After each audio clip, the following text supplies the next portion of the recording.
Here we go. Money Talk. Hello and welcome to the Financial Fitness Bunny Podcast, your number one stop shop to all things money management. My name is Nicolette Mashile. I'm also known as the Financial Bunny, and I am your host, sprinkling lipstick on this money pig. Today's book that I have read is called How to Be Debt Free, a simple plan for paying off your debt, car loans, student loan repayment, credit card debt, mortgage, and more, by Avery Breyer. I actually like this book because it's so simple. You know the thing about debt, né? That let's forget, if you strip debt of everything that we add onto it, so the psychological stuff, our traumas and everything else, if you strip it, it's a game of numbers. It comes down to numbers. If the numbers are not numbering, somebody lied to you. And that's what this book actually shows you. So I love because she starts off the book with the 7 big lies that you have been told about debt. And she's got a quotation in there by Vladimir Lenin, and it goes, "A lie told often enough becomes the truth." How many times have you ever heard something that is a lie, but everybody just goes with it? You know, we just all carry on like, yeah. But somebody doesn't stop and say, bo, wait a minute. Something, yeah. And I saw it the other day.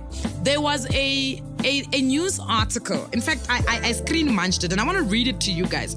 There's a news article that was going around that somebody posted, and everybody else kept posting it. It was from one of the newspapers in South Africa, and it read, "The monthly repayment on a 2 million rand home financed over 20 years was 11,800 in November 2021, when the prime lending rate was at its lowest at 3.75%. The figure now sits at 20,200.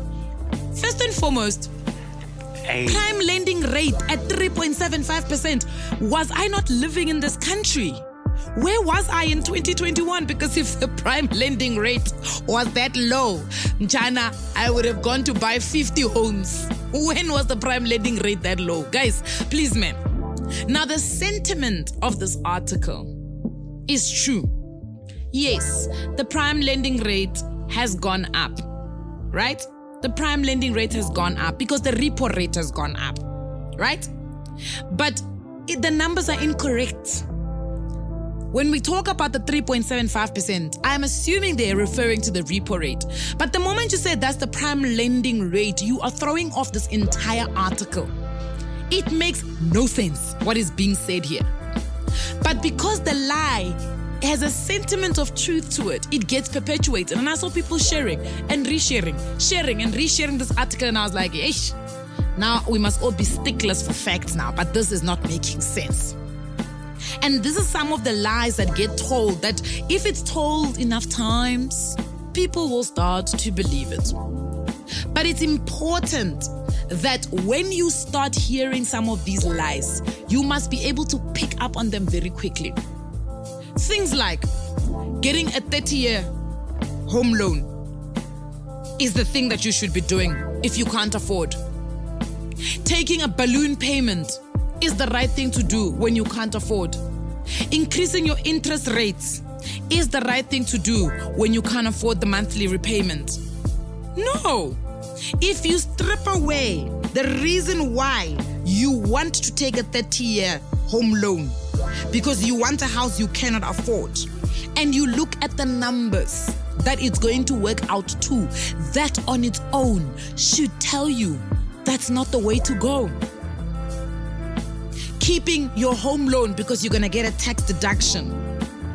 So you guys keep paying interest because you're going to get a tax deduction? Does it make sense? Is the tax deduction enough justification for you to keep a home loan?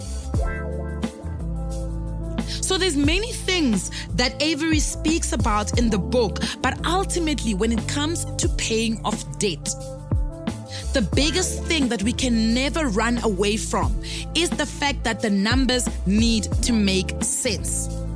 You need to know how the numbers make sense. You need to know how the numbers work with each other. You need to understand the relationship between the numbers. I'll give you an example. A credit card. There's a reason why they say make sure you pay off the outstanding balance on your credit card every single month so that you can essentially say you were using free money. It's not free money, still gotta pay it back.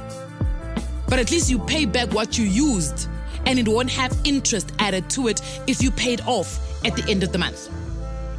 But if you don't do that, they calculate the average daily balance on that credit card, and that's what they charge you.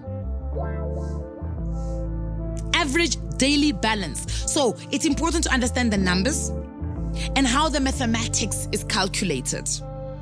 That's what ultimately Avery's book speaks about.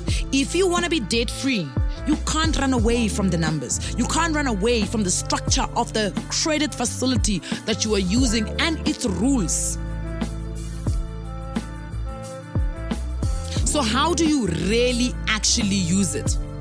And then you gotta look at the methods that have been put together, because that's another thing she speaks about. The methods that have been put together to help you managing debt. Things like debt consolidation, debt review, which is debt counseling, refinancing of loans.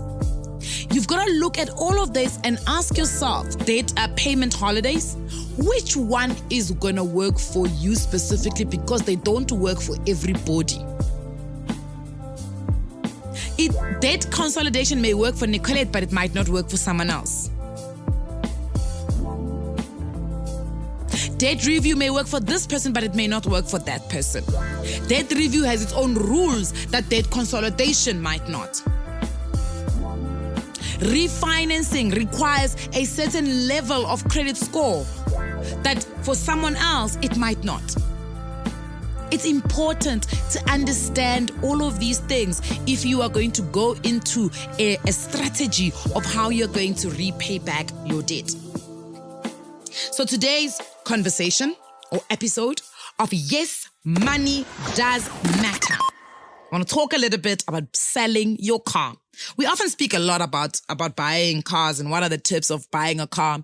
So in 2015, I bought myself a brand new Scirocco RVW, 180K, 0 to 60 in 1 second. That was the car that I bought. I was very excited. I bought that car. I was very lucky enough to be able to pay it off. And I've been driving that car since 2015. I still have it today. It's 2023. I just stopped driving it frequently in 2020 when I bought my next car. Now, I've kept it because we've been told, okay, no, this car has been discontinued. It's going to be a classic one day. Keep the car, keep the car, keep the car. And then I had given it to some of my employees last year and they bashed the car. Not too bad. Something I can fix, but I thought, you know what, maybe if I do fix it, let me just sell the car. Because to be fair, it is standing right now and I barely use it. Look, it comes in handy when there's something wrong with my other car. Like the other time, I had somebody vandalize both of my mirrors on the big car, so it had to go in for a week. I didn't have a car, so the VW was very useful. Then I had an issue with my I can't remember what it is. Something had disconnected on my car and my car used to just kill power. Every time I'll make a turn on the steering wheel, it would kill power. It was out for another week. The VW, very useful.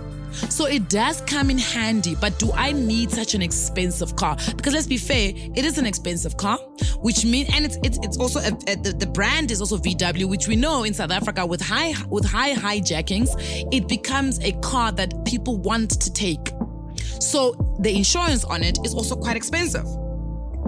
So I thought, you know what, let me go sell it. But I didn't know how to price it. So I went on to Auto Trader to check what are other people pricing it at. And I realized that there is something we don't talk about. If you go to the formal structure, so for instance, if you go to the likes of your We Buy Cars, you go to the likes of Wheelie to try and sell your car, obviously they're going to tell you things about book value, they're going to tell you about retail value. Most of them are going to try to knock you. But at the end of the day, if you were to sell privately, we are coming back to a concept of willing buyer and willing seller. So it is about putting the car's best foot wheel in front for somebody to want to buy it.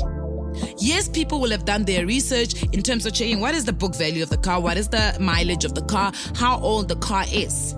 But at the end of the day, especially if you're selling privately, it comes down to things like willing buyer, willing seller. But what are some of the things that you do need to make sure that you've got in hand? 1, it is understanding what is the book value of your car. 2, understanding what is the market value of your car. 3, understanding what is the retail value of your car. All of those things are very important, and you can actually get a report. Like I went into TransUnion, and you can get information on your car. I think Birchmore's also gives you information on your car. You can also check, let's say for instance, you want to check whether, if maybe let's say you bought it second hand and you didn't do this due diligence then, you can even get a DECA report, so that is paperwork that when you go to sell your car, you can use to be able to get a good price. So the first thing that is important is make sure that you've got the paperwork. Some people are trying to sell cars they ain't got paperwork for.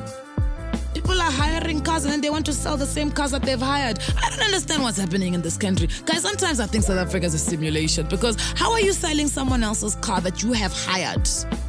How are you selling a car without paperwork? Obviously, let's be fair.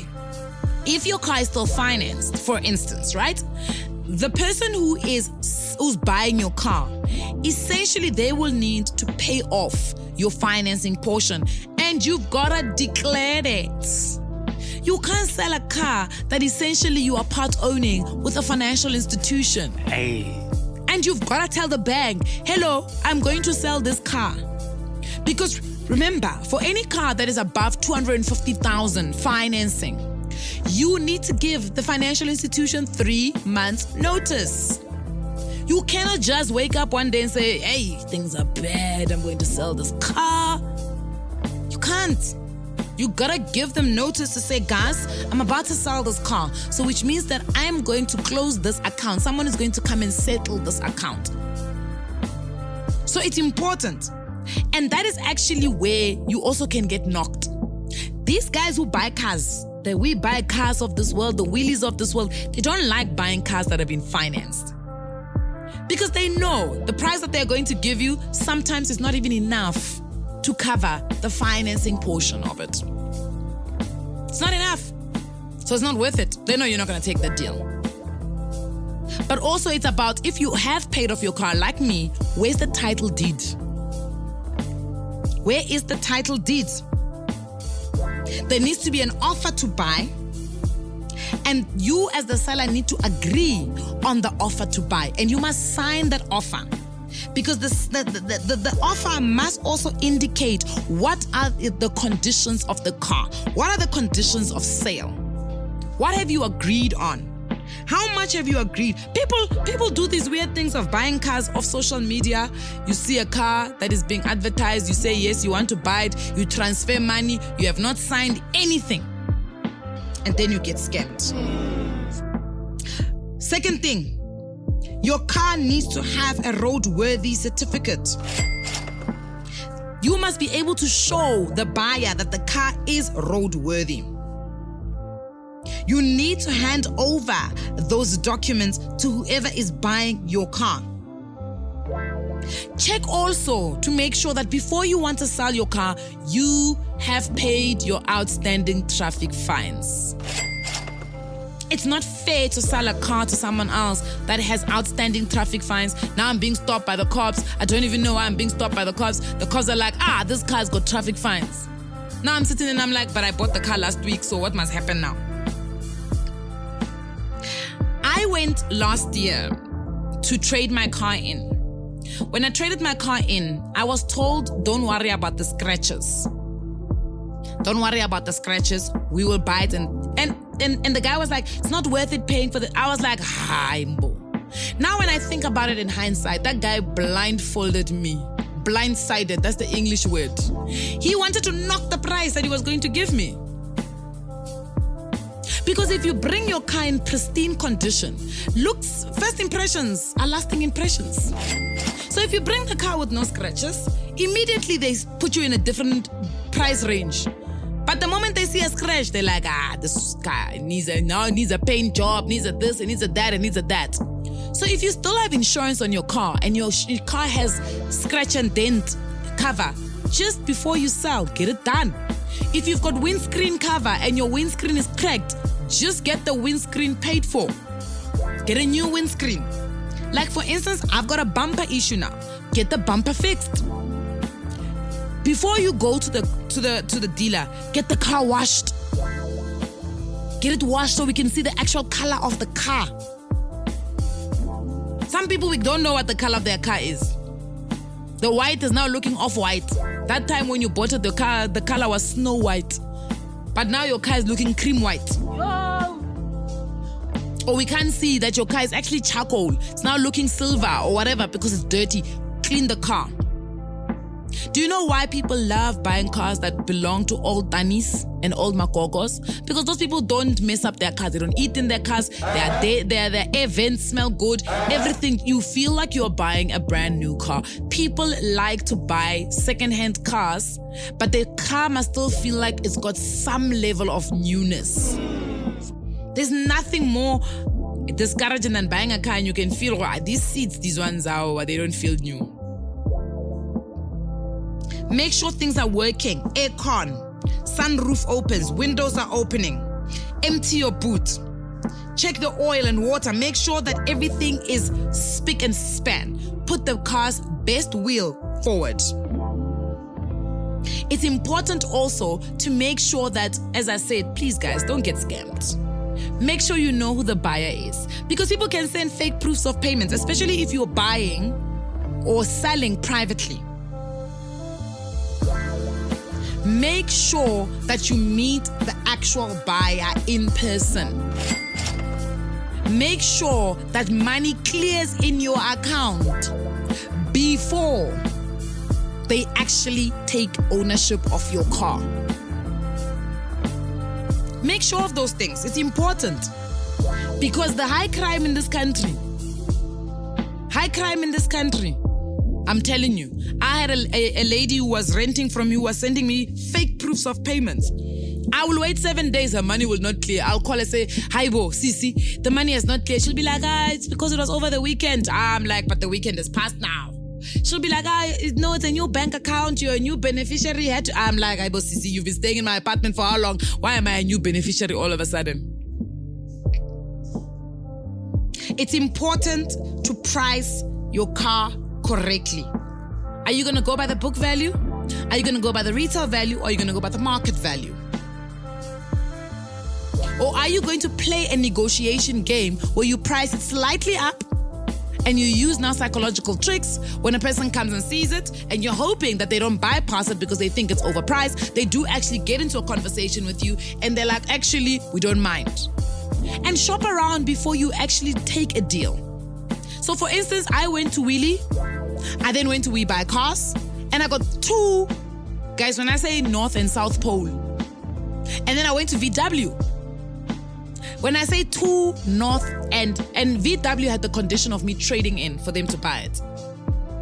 We Buy Cars lowballed me.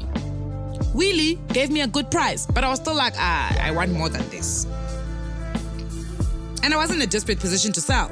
So when they put the money in front of me, I was like, no, until I get my price, I don't need to sell. So do some research. And you can use an offer to someone else and say, look, this is the offer that these guys have given me. Come in right. Come in right. It's important that all of these things are taken into consideration. I would say don't rush. Too many of us are rushing to sell our cars because we're in a desperate situation and then we just take any deal that comes and gets put in front of us. It's also important to remember something. You may have loved the lows, when you drop your car and then you add weird speakers in your car. Some people don't like that. Take away the depersonalization of things in your car. Because you're not selling to somebody who looks like you. You don't know who you're selling to. They may not like those weird speaker sounds, man. Please, stop it. Take those things out. If you've dropped the car, bring the car suspension up, please, before you try to sell it. I don't know what y'all are doing trying to bring your cars to the ground. Now your car is bumping as it's driving. We just see the back part going up and down, up and down, up and down. We don't know what's happening. I need to be able to see myself in your car. I don't see myself in a car that goes when the speakers are on when I'm arriving. I don't want that. I don't want that. Some of the things that some of the new functions of selling your car or new companies. For instance, I know that We Buy Cars is doing it now. Wheelie was the first one to see them doing this, where they've got like a function where you can even take pictures of the car and actually upload them. Make sure that the day you are going to take pictures, make sure you borrow a friend's iPhone. Don't use your Android that doesn't work properly.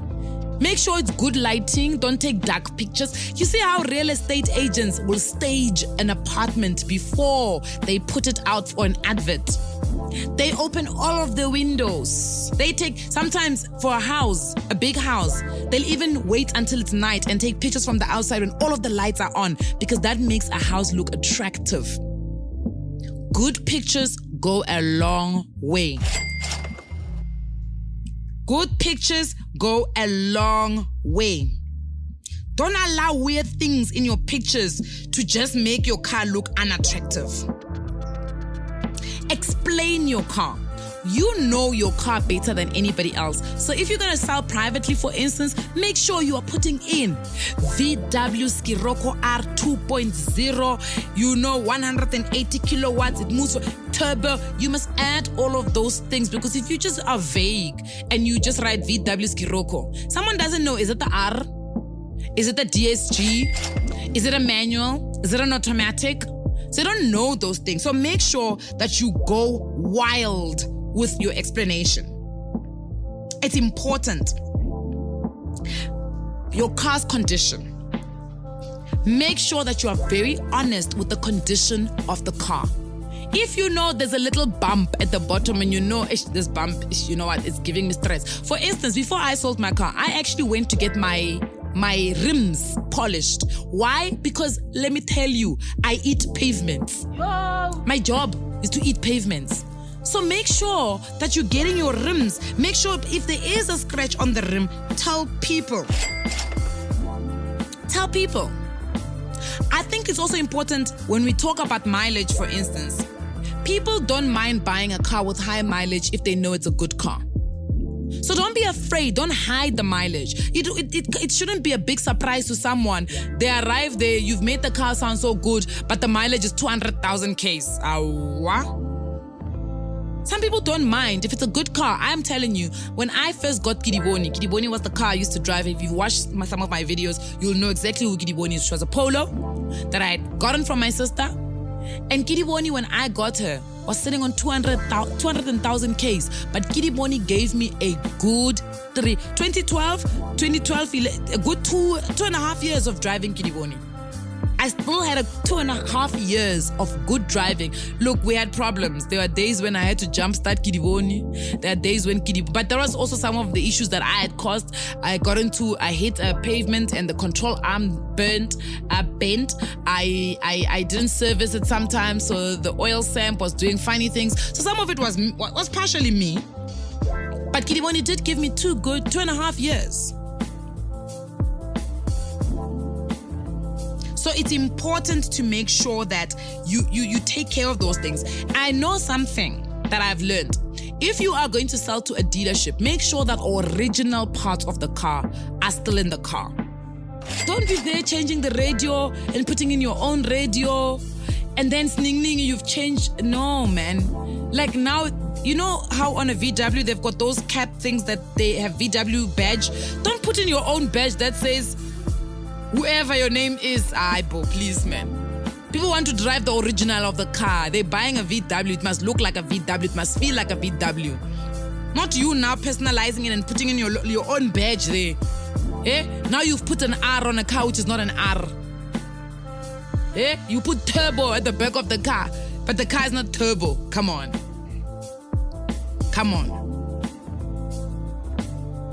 Make sure that all of those things are very, very important. And if you want to trade your car in, a good tip I got given by a dealership was go to the non-dealerships first, get a price there, and then come to the dealership. And whatever price the dealership is going to give, remember the dealership has to knock off a certain amount of money for the time that your car needs to be turned around to the next consumer. So for instance, if you've got, and especially these big cars, they are difficult to move. They're not easy to move. So if you, for instance, have a Range Rover, when they buy your Range Rover, they have to calculate how long. Remember, a car depreciates with time. They gotta think how long is it gonna take for us to move this Range Rover of our floor. So they knock you sometimes in terms of how much they offer you, because they're calculating that depreciation, and then they will add it on to the next car buyer. So it's important again to make sure that you've got comparative quotes or offers rather. I want to leave it at that today. Because yes, your money does matter. And the assets that you have bought with your hard-earned money should also matter. Do remember that none of our podcasts constitute as financial advice. But if you are looking for financial advice, I would suggest you speak to somebody who's certified and registered with the FSCA. And in this specific instance, speak to your friends who work at dealerships, guys. If you speak to your friend and it's a normal conversation, they will tell you the truth. I promise you. We must actually do a podcast on secrets of a car salesman. But let's put that on hold. I'll see you guys on the next one. Bye.